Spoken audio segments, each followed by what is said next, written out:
This is Callaloo. And this is also Callaloo. Confused? Don't worry. I'll explain the differences in a minute.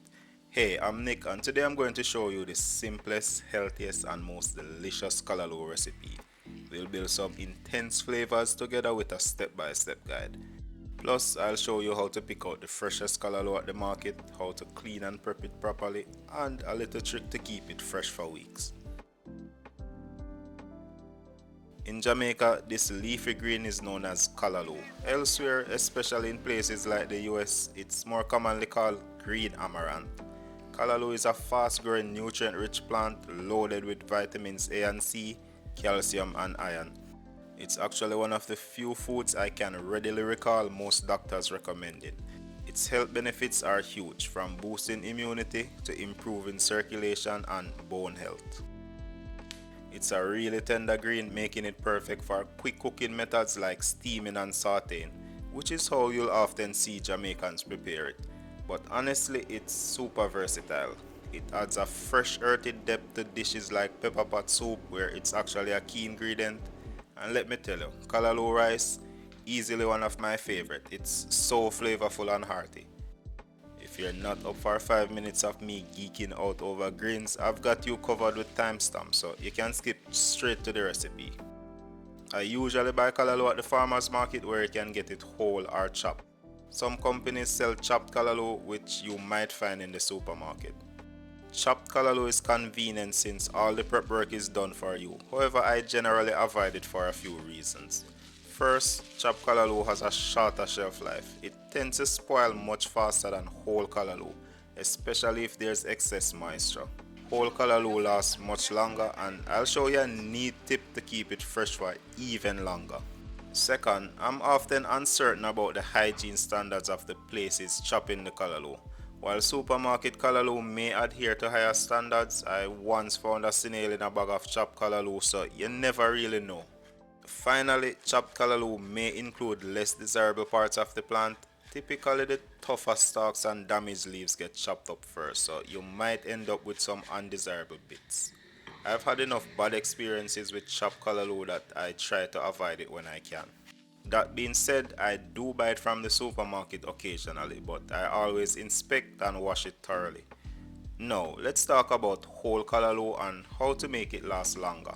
Storing it in the fridge with the stems in water significantly extends its shelf life. I also wrap the leaves in plastic to prevent moisture loss. If you try this, make sure to cut off the ends of the stems. Fresh cuts absorb water much better.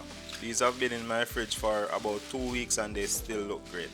This method essentially keeps the whole plant alive and you can't get fresher than that.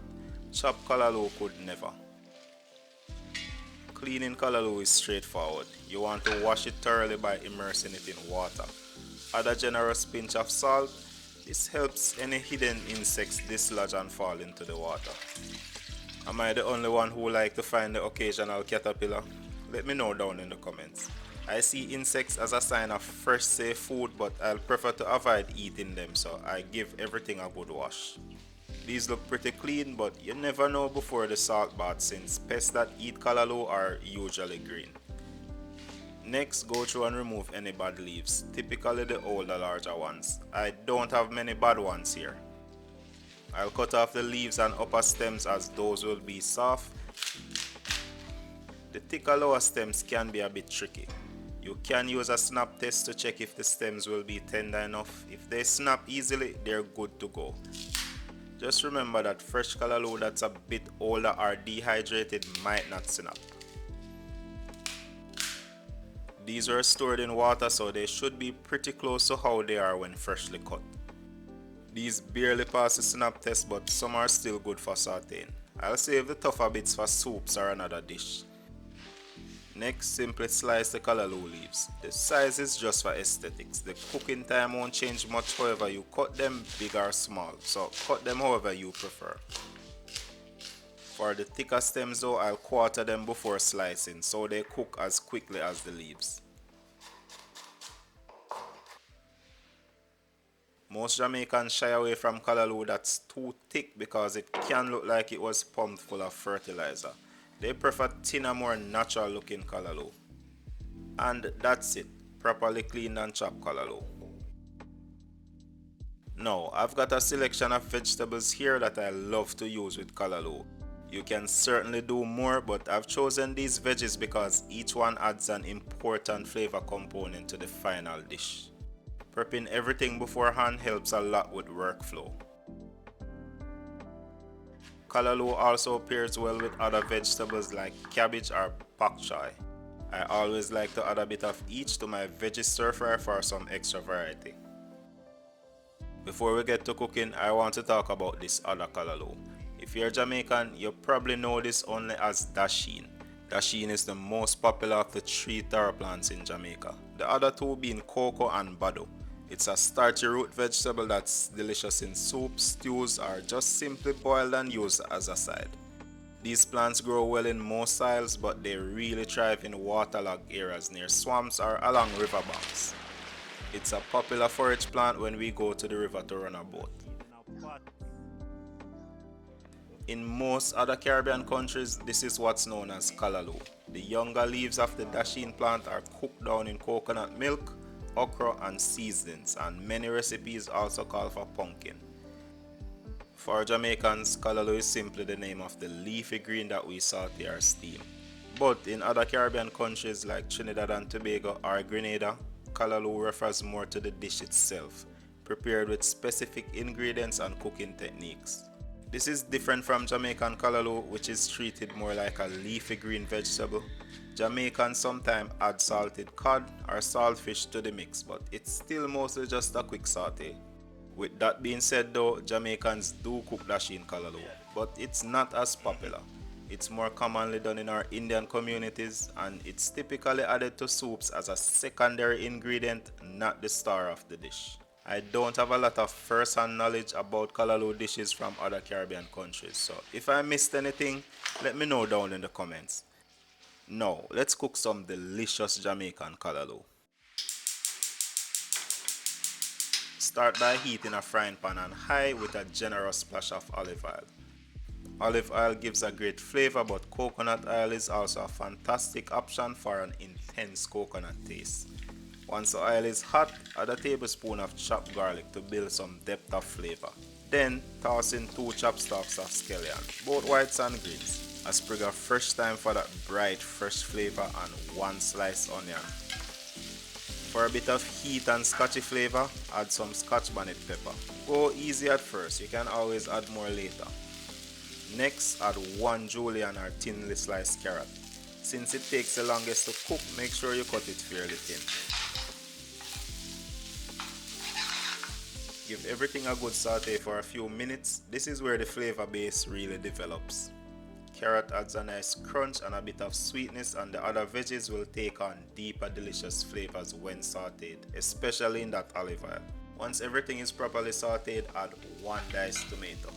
The tomato brings moisture and a touch of acidity, enhancing the overall flavor. Lastly, add 1 julienne sweet pepper. I like to add the tomato and sweet pepper last because they release a lot of water, and I want to develop the other flavors first.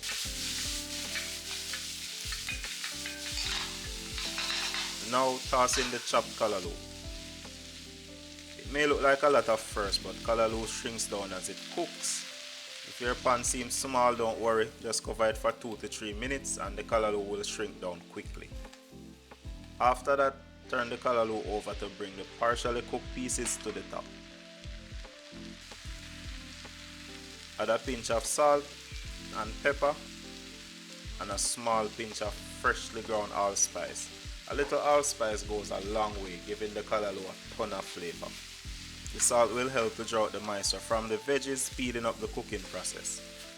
Cover and steam for just another minute or 2. And that's done. Cooking callaloo takes at most 10 minutes. I don't usually add any extra water to callaloo. At this point, give it a taste and adjust the seasonings if needed. A quick saute like this keeps the veggies packed with nutrients. The callaloo should be cooked but still have a nice texture and vibrant green color. If your callaloo turns black, you've overcooked the hell out of it. Overcooked callaloo loses many of the health benefits I mentioned earlier. callaloo goes well with many things, but my favorite is a warm buttery cocoa bread, fresh out of the oven. I've got some incredible cocoa bread recipes, I'll link them all in the description. This is so good. There you have it. We've transformed fresh callaloo into a vibrant, flavorful dish packed with nutrients. So, what did I miss in this video? Let me know in the comments. Shout out to my patrons for keeping the kitchen open. Enough love. Consider becoming a member. All the benefits are free and you can pay whatever you want if you want, starting as low as $1. Patreon.com/feedandteach. Thanks God for watching. Hope you're staying safe and I'll catch you in the next one.